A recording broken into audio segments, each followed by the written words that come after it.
Ahí está. Hola Oscar, ¿cómo estás? Hola, ¿cómo andan? ¿Andas bien? Lo más bien. Ahí logramos conectarnos, ya está, sin Bueno, gol. sí, bien. Espero que no estés compartiendo ese mate con nadie.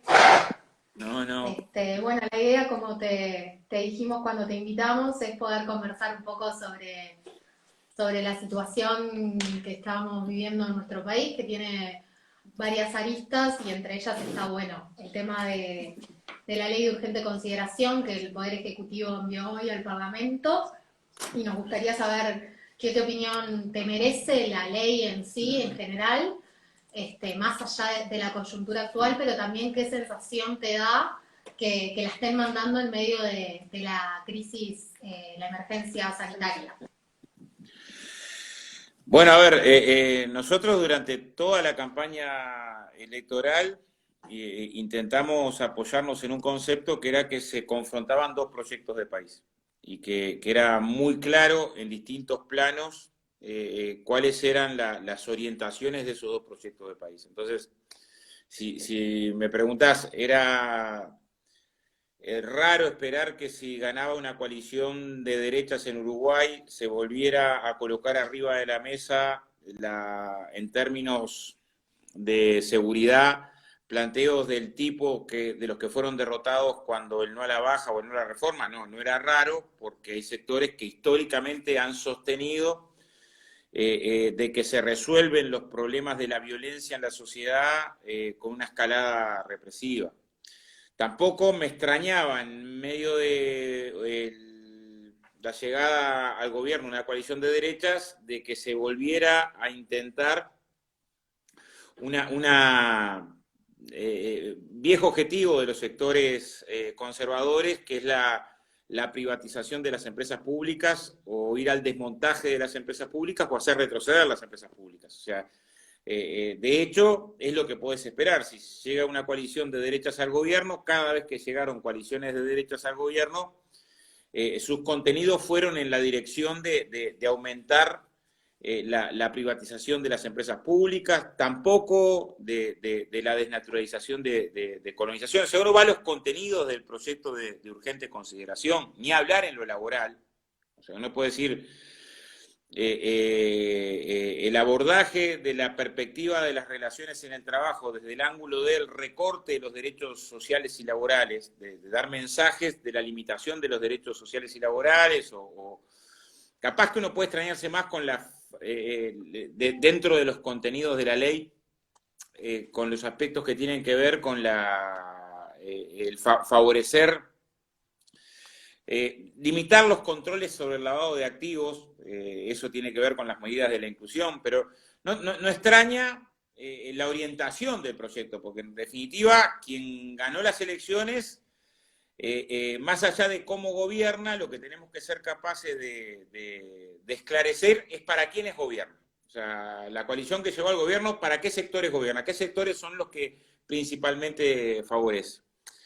Lo que sí es preocupante, y el contexto de la pandemia lo empeora, es que simultáneamente a que se intenta plasmar una orientación jurídica acelerada para un proyecto conservador, se lo haga agrediendo las instituciones, porque el mecanismo de urgente consideración que está en la Constitución desde la reforma del 66 claramente establece que es una herramienta limitada. Uno podría decir, desde el 67 a la fecha se han votado miles de leyes en el Parlamento. Bueno, leyes de urgente consideración se cuentan con como muy pocas, o sea, sí iniciativas que solamente se utilizan de forma extraordinaria porque la Constitución de la República establece un conjunto de mecanismos que desequilibran la relación entre el Poder Ejecutivo y el Poder Legislativo.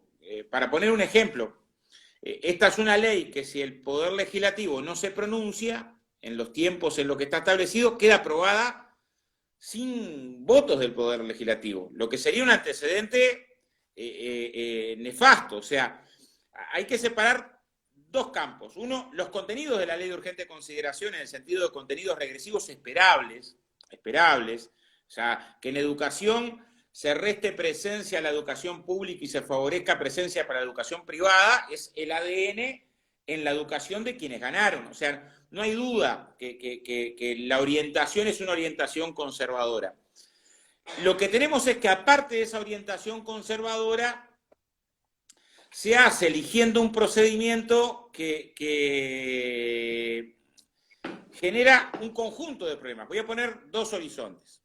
Supongamos que se aprueba la ley de urgente consideración y se ensaya un recurso de inconstitucionalidad por ser una ley un recurso que está previsto en la Constitución para situaciones extraordinarias, y claramente la inmensa mayoría de los contenidos de esta norma no tienen nada que ver con una circunstancia extraordinaria, y que la Suprema Corte de Justicia resuelva el año que viene, en medio de un proceso de alguien que se siente agredido por la ley y inicia el camino constitucional, se declara inconstitucional. Bueno, si se declara inconstitucional por los contenidos, de golpe el Uruguay estaría gobernado por una serie de normas que van desde los procesos penales, las penas, las empresas públicas, lo laboral, que quedarían todas en un tembladeral, porque la Suprema Corte de Justicia solamente se pide para un caso en concreto.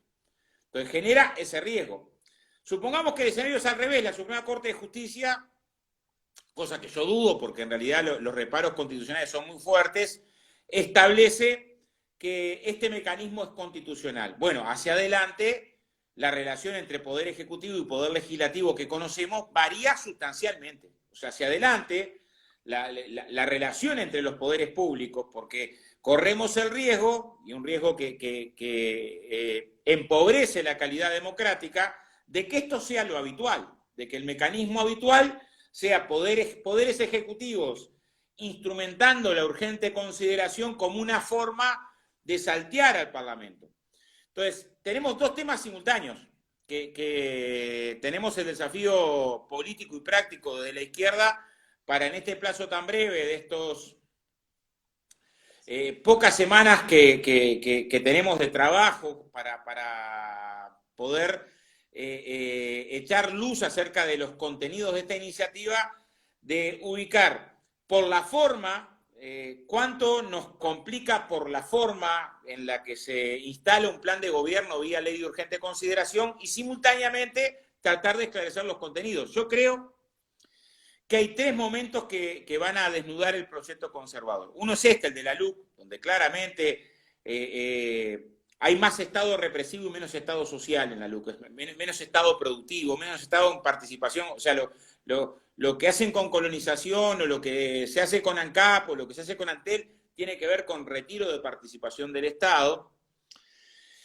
Y ahí tenemos una pata del proyecto conservador. Creo que una segunda pata del proyecto conservador la vamos a conocer en pocas semanas con la política salarial. Uruguay va a una política salarial regresiva sin duda. O sea, este proceso de 15 años consecutivos de crecimiento de los salarios es un proceso que se empezó a deteriorar en marzo de este año. Se empezó a deteriorar porque apenas asumido en marzo se coloca un incremento del IVA cuando se recorta a la mitad el beneficio de la devolución del IVA en las tarjetas que usa hasta la población del MIDES, porque se inicia un proceso de devaluación que impacta en una inflación que empieza a escalar de manera importante, acercándose a los 2 dígitos, porque además ese mismo proceso de devaluación hace que se encarezcan los precios de la mayoría de los productos que importás. Bueno, yo creo que vamos a un segundo costado junto con la LUC, que va a ser la política salarial, y además termina el tratamiento de la LUC y al poco tiempo empieza la discusión del presupuesto, donde creo que se va a consolidar una mirada que es la mirada de un Uruguay conservador, de un Uruguay que vuelve a privilegiar específicamente a los sectores agroexportadores y a perder pie en el sentido de las políticas sociales y laborales. El que además se haga esto en medio de una pandemia, porque uno puede decir, bueno, hay temas que no son urgentes y se insiste con una ley de urgente consideración, nada de carácter de urgente consideración, pero cuando hay temas que son urgentes además, y que claramente no pasan por los que están contenidos en la LUC. O sea, no hay duda que no hay urgencia mayor hoy en Uruguay que atender la circunstancia de decenas y decenas de miles de hogares uruguayos que están en la lona, o sea, tener la condición de tener que resolver con qué como hoy, con qué me visto hoy, cómo resuelvo la cotidiana, en un impacto importante que han tenido los sectores populares, o que un elemento de urgencia tendría que ser hoy colocar en debate de que tenemos decenas y decenas de miles de trabajadores y trabajadoras en el seguro de desempleo con una circunstancia de incertidumbre brutal, y que poner en discusión cómo es ese retorno del seguro de desempleo, o sea, cómo generamos las condiciones de que no se utilice la circunstancia de crisis social para impactar fuertemente en los salarios, en las condiciones de trabajo, para impactar, o sea, no hay duda que ahí tenemos una circunstancia de urgencia hoy, que es la población de riesgo que se ve obligada a ir a trabajar. Eso es urgente, porque no vale más tarde darse cuenta de que hoy tenemos personas con diabetes que no están cubiertas por ningún subsidio de enfermedad y que por circunstancia de necesidad o porque su sector de actividad no está previsto de tener las tareas, tiene que arriesgar su vida de manera cotidiana. O sea, además de que las iniciativas que están contenidas en la ley de urgente consideración no son urgentes, el Uruguay, producto de la pandemia, sí enfrenta un conjunto de urgencias distintas que la de la LUC. Y eso también hace a una reflexión. O sea, a mí no me extrañan los contenidos de la LUC, porque no esperaba otra cosa de una coalición de derechas, no esperaba que viniera una orientación diferente. Sí creo que eligen un procedimiento que resta mucho en calidad democrática, que en principio tiene fuertísimos reparos desde el punto de vista constitucional, por lo tanto agrega un componente de incertidumbre muy fuerte, y que por lo tanto obliga mucho más que al Frente Amplio, yo creo que al campo popular uruguayo, a estar a la altura en el sentido de, a pesar de las condiciones actuales de dificultades, poder poblar la cancha de argumentos. Creo que este es el tiempo de poblar la cancha de argumentos, de explicar por qué es tan negativo aspecto por aspecto de la LUC. Quizá la primera consideración es los reparos constitucionales. Hay informes muy contundentes que la rechazan además por no tener arreglo a derecho, lo que hace todavía que sea un camino más de arena movediza el que nos invitan a transitar, ¿no? Oscar, lo que a mí nos interesaría también en realidad, en vistas de la situación actual que se está viviendo con todo esto, ¿qué proyecciones en realidad se podría ver hacia los próximos meses? Viste que ahora se van a empezar a cobrar, bueno, la gente que está en los seguros de paro, bueno, las personas que en realidad son trabajadoras independientes, que en realidad capaz que el dinero que pudieron apretar ahora ya para este fin de mes capaz que ya no lo tienen. Entonces, ¿qué proyecciones o qué es lo que ves que va a pasar de acá a unos meses? Porque para mí que el tema de la crisis en realidad se va a generar ahora, a fines de este mes, que hay que pagar de nuevo las cuentas y bueno, y como te digo, bajó mucho el tema de los salarios y la gente que trabaja día a día, ya está. A ver, el Frente Amplio presentó 30 medidas, la Intersocial también, que se apoyan en la siguiente premisa. Hay que enfrentar la circunstancia actual de la pandemia desde una perspectiva artiguista, esto es, colocando en primer lugar los que están en peor situación. Y lo hizo con muchísima responsabilidad. A ver, ¿tienen alguna diferencia los planteos de la Intersocial con los del Frente? Porque la Intersocial plantea agregar a la tarjeta Uruguay Social y a la asignación familiar un salario mínimo. El Frente Amplio lo que planteó fue cubrir la diferencia entre lo que sería la tarjeta Uruguay Social o la asignación familiar hasta alcanzar un salario mínimo, pero van más o menos en la misma dirección. El Instituto Nacional de Economía también plantea avanzar en esa misma dirección. De hecho, hace una comparación de cuánto han invertido en relación al producto los países emergentes, los países subdesarrollados, bueno, los eufemismos que se colocan en general para los que se acoplan a la economía central desde la periferia. Y Uruguay está entre los países que menos ha invertido en relación al Producto Bruto Interno para atender con transferencias sociales. La segunda consideración pero en la región, con países también conservadores. La segunda consideración es, ¿Uruguay tiene condiciones para acceder a recursos para atender a esta demanda? Sí, los tiene. Tiene líneas de crédito contingentes que le permitirían atender durante 3-4 meses a la población que está en peor condición. O sea, no es que no hay recursos, sí tiene posibilidades.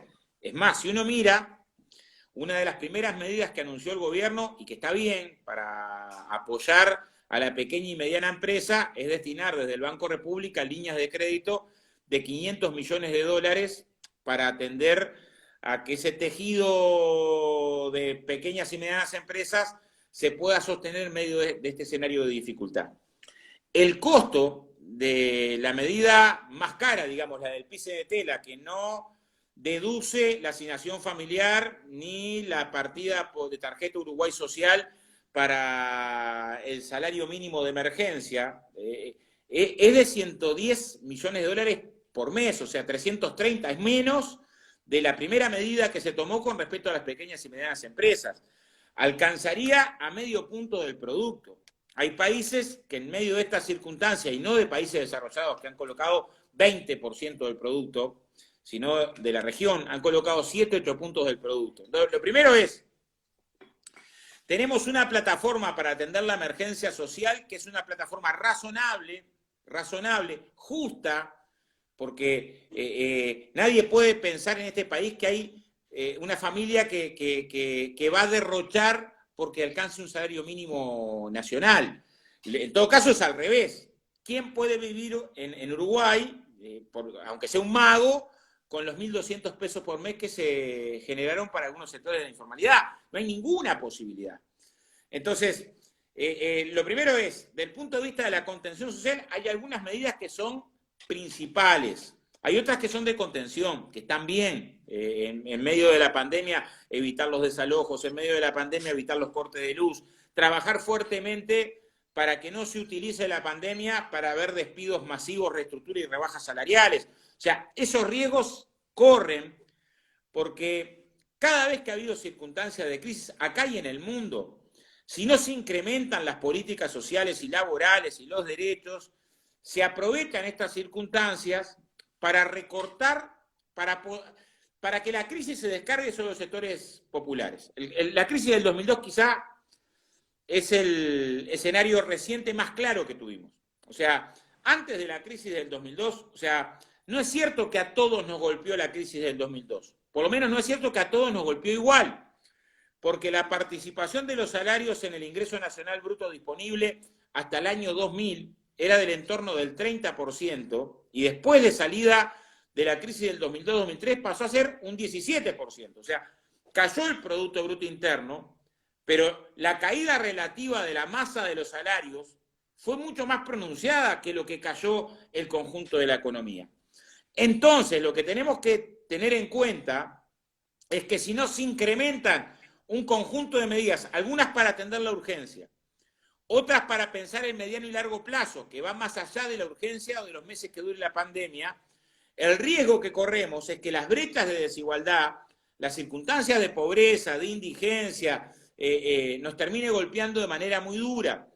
Entonces, es una responsabilidad política de la izquierda, por más que muchas veces el blindaje mediático ubica a cada propuesta que presenta el Frente Amplio casi como un palo en la rueda, y sería irresponsable no colocarte en el sentido de ubicar una serie de iniciativas para atender a que la parte del pueblo que está más vulnerada, y no hace falta ser un experto en ciencia política, hay que recorrer los barrios para darse cuenta de la situación que están viviendo decenas de miles de uruguayos, de encontrar una salida política.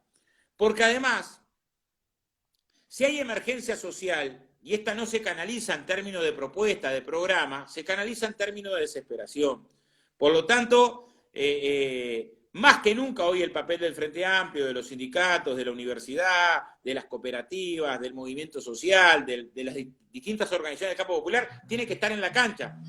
El desafío que tenemos es colocar propuestas y a la vez construirlas en unidad, porque ahí también hay mucho de pienso colectivo, de pensarlas y de fundamentarlas con nuestro pueblo, de explicar que en esta dirección ganamos y salimos con más solidaridad.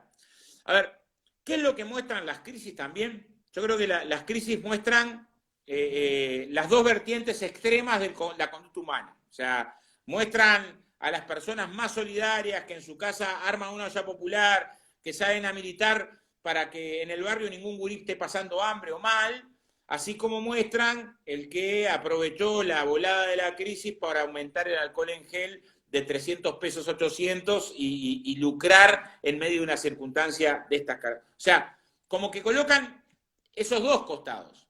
Y también eso es la política. O sea, la política es tratar de trabajar salidas en base a la solidaridad. Te queríamos pedir que profundizaras un poco más en algo que ya habías comentado, que era el papel del Frente Amplio. Nos interesaba como de dos lados, la parte legislativa, vos ya comentaste algunas de las iniciativas que se están haciendo ahora, y después la parte más como fuerza política, que pese a haber perdido las elecciones, es real que el Frente Amplio sigue siendo la fuerza política más importante y más grande de nuestro país. ¿Qué papel tienen que jugar tanto en la situación actual y puntual de ahora, como en general siendo oposición los próximos 5 años? Bueno, a ver, nosotros perdimos las elecciones, cada vez que uno vuelve a recordar nos duele más porque fue por un puñadito de votos, por nada, o sea, el tamaño de pueblo que nos faltó convencer para lograr la hazaña de conquistar un cuarto gobierno fue muy poquito, pero el resultado es el que es. Y tenemos un compromiso que es... El peor camino de la izquierda sería pensar ahora en el 2024. Y decir, bueno, desmontamos, desencillamos hasta que aclare y tratamos de pensar en una campaña electoral dentro de 5 años. Al contrario, el Frente tiene que encontrar la defensa más eficaz a las conquistas sociales de un país que es cierto que tuvo cambios profundos para bien. Perdimos las elecciones, pero en Uruguay bajó la pobreza más que en cualquier otro país de América Latina, bajó la indigencia más que en cualquier otro país de América Latina, fue el país en el que más se formalizó el empleo. Yo cuando ahora nos quieren instalar un relato que poco y nada tiene que ver con las transformaciones que se dieron en Uruguay, fue el país en el que más creció el salario, las transformaciones en materia de salud fueron importantísimas, tanto el país en el que más creció la inversión social, que esta circunstancia de pandemia se está enfrentando con herramientas que son las que construimos durante estos 15 años, con un sistema de salud que se construyó en estos 15 años, con un Ministerio de Desarrollo que se construyó en estos 15 años.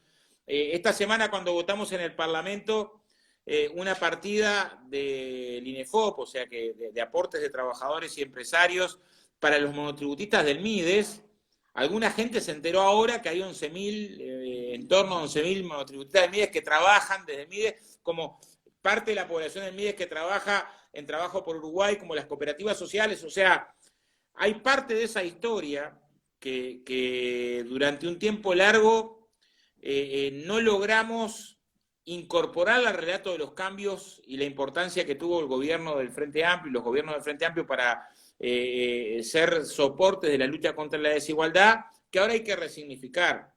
¿Cómo hacerlo? Bueno, yo creo que tenemos una tarea de defender cada milímetro de las conquistas sociales de nuestro pueblo, cada milímetro de conquista laboral, cada milímetro de papel y promoción del esfuerzo del mundo cooperativo, cada milímetro de la presencia de las empresas públicas como locomotoras del desarrollo, cada milímetro del presupuesto en educación, cada milímetro del presupuesto en salud, cada milímetro, o sea, la tarea del Frente Amplio hoy es una tarea de defender las conquistas sociales y políticas de un tiempo, a la vez de no hacerlo en soledad, de hacerlo con los amplísimos sectores que el Frente Amplio representa. Los clásicos, el movimiento sindical, la universidad, el movimiento estudiantil, las organizaciones sociales, y también pensando que hay vastos sectores que también están vinculados a la orientación, plataforma y programa del FA. Entonces tenemos una tarea que además desde el llano es esencialmente política, o sea, los desafíos que tenemos son también en términos políticos, de ir reconstruyendo una perspectiva de un Uruguay productivo, con justicia social, con democracia de otra calidad, a la vez que enfrentamos estas puntas que empiezan a verse en la ley de urgente consideración, en las primeras medidas del gobierno, y que yo creo que se van a consolidar en el presupuesto y la política salarial.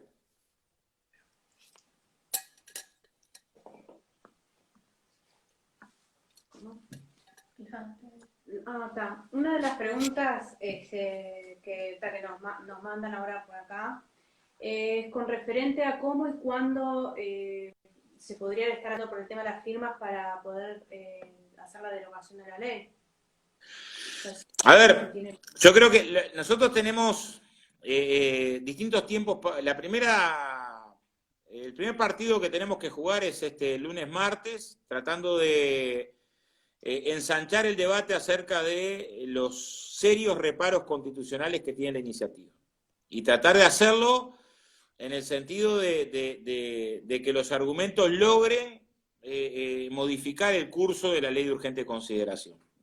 Porque si la perspectiva de estas semanas en la que va a instalarse el debate parlamentario es una perspectiva en la que de antemano damos por perdida la discusión, el mensaje es un mensaje que es equivocado. Yo creo que hay que tensar el debate en el sentido de decir, bueno, hay que tratar de dar una discusión profunda acerca de hacer retroceder este mecanismo que se intenta instalar.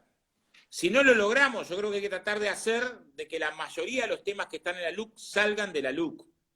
Los que no son urgentes, yo creo que es un segundo tiempo de la discusión en el que además no estamos solos. O sea, la Cátedra de Derecho Penal, de Derecho Procesal, o sea, la Asociación de Magistrados, o sea, vastísimos sectores, no solamente los sectores tradicionales se han opuesto. Bueno, lo segundo es eso. Y después dar la discusión en el Parlamento.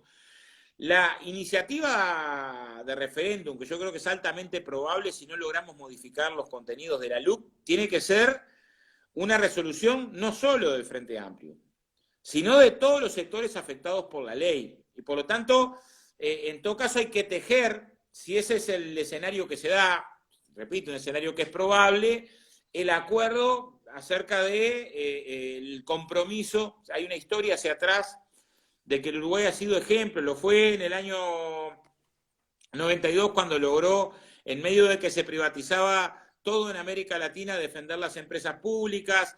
Lo volvió a hacer cuando el plebiscito por ANCAP y poco tiempo antes juntando más de 700.000 firmas para volver a defender a Antel en medio del último gobierno de coalición. Lo fue con la reforma del agua. Lo cierto es que iniciativas de esas características salen bien cuando su preparación, su puesta en práctica, está pensado por amplísimos sectores. Entonces también tenemos la responsabilidad de que la táctica para enfrentar a una iniciativa de estas características tiene que ser una táctica pensada conjuntamente con los que después van a protagonizar la batalla capilar, ¿no? Pero no es lo mismo salir a juntar firmas en frío que lograr que durante estas semanas en las que dura el tratamiento de la ley, el Parlamento se transforme en una caja de resonancia donde queden claros los contenidos regresivos de la norma.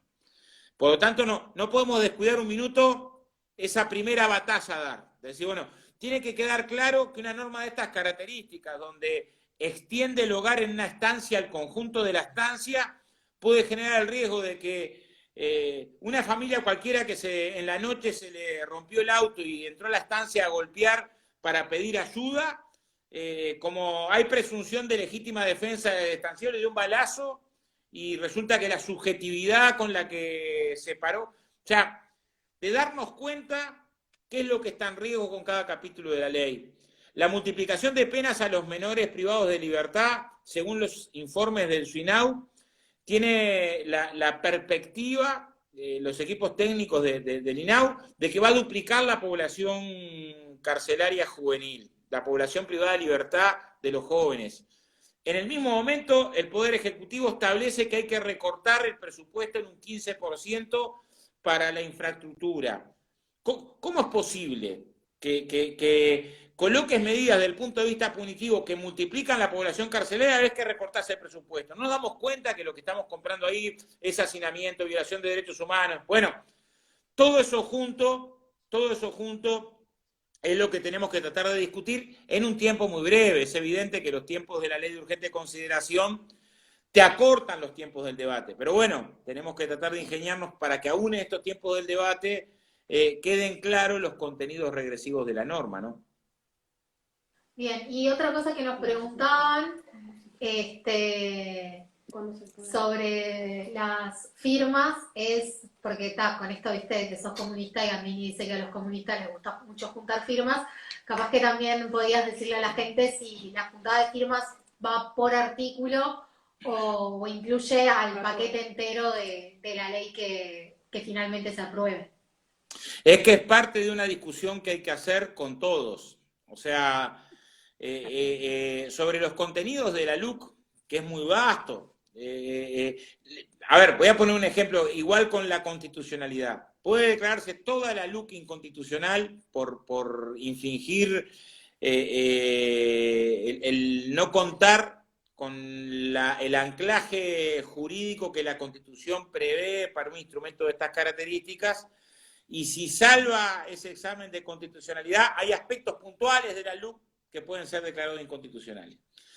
Ahora, con respecto a la respuesta global, yo creo que tenemos que acordar con todos los sectores, organizaciones de las más diversas que están vinculadas o afectadas por la ley, para que la iniciativa de referéndum contenga la más amplia base de pueblo posible. Pero esa es una ingeniería que hay que tejer fino después de que se vote la ley o que sea aprobada la ley, en el sentido de que es que vas a tener resultado definitivo ahí.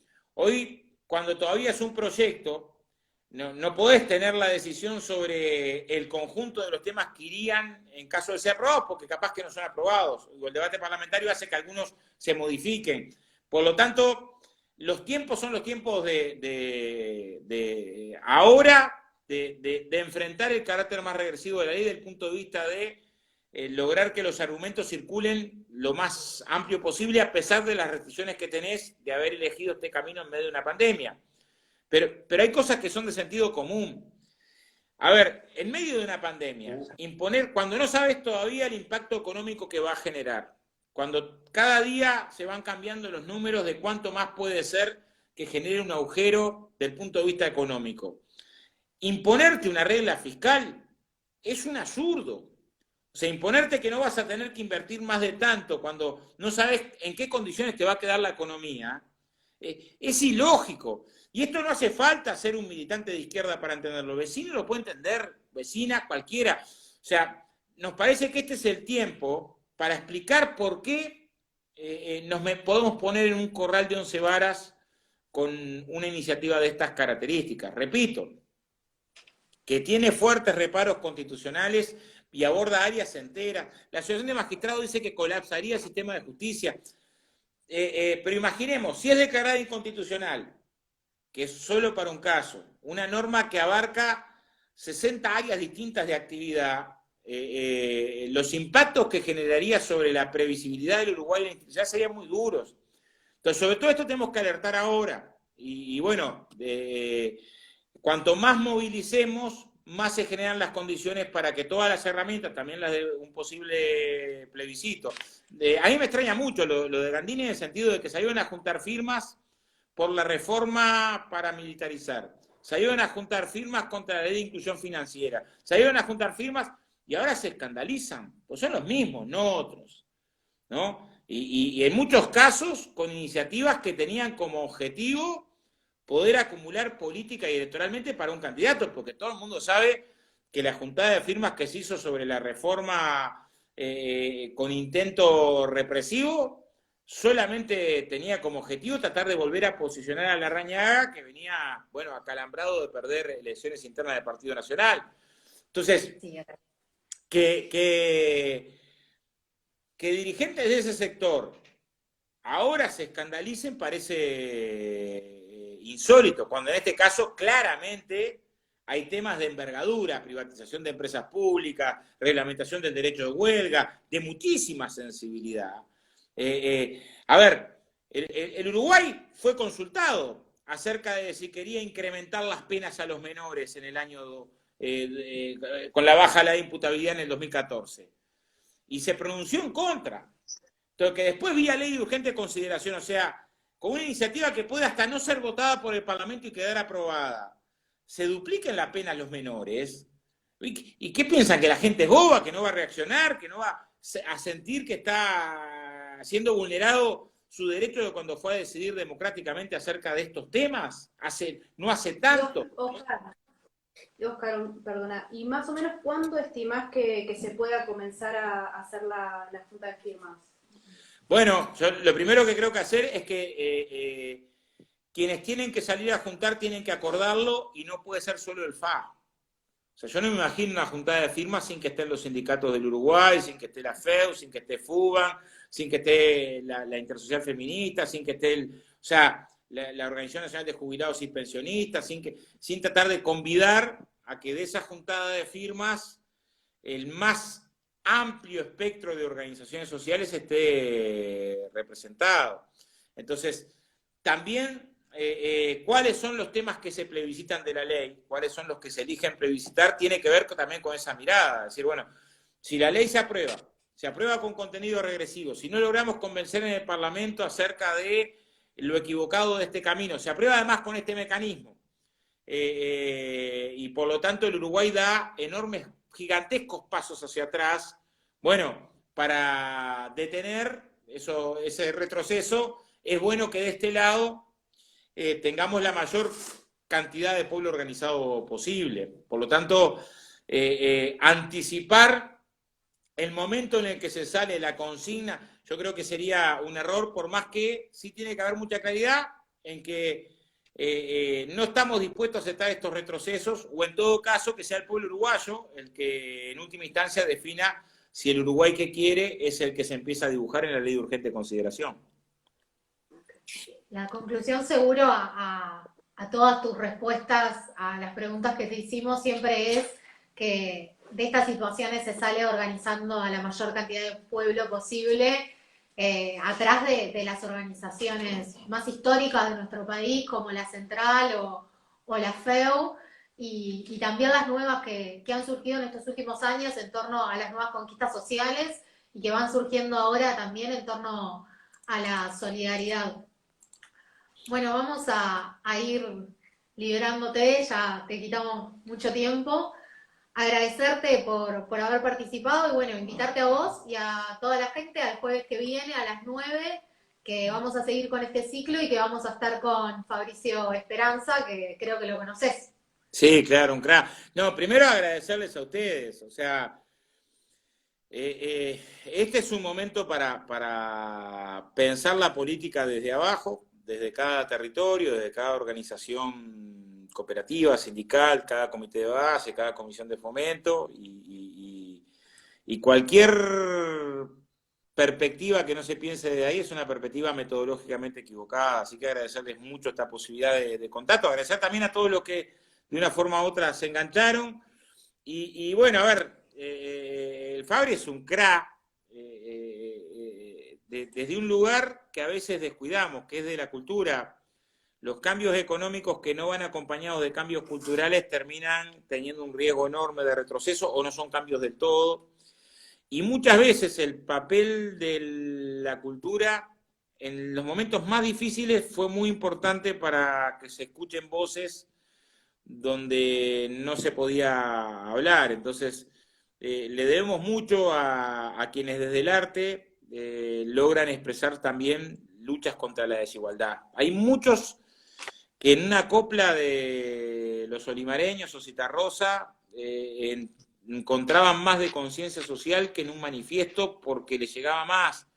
Entonces, no podemos descuidar nunca, tenemos que tener siempre de este lado a quienes militan desde ahí, así que una alegría que lo hayan invitado y que hayas aceptado participar. Y bueno, un abrazo grande a todas y a todos. Arriba.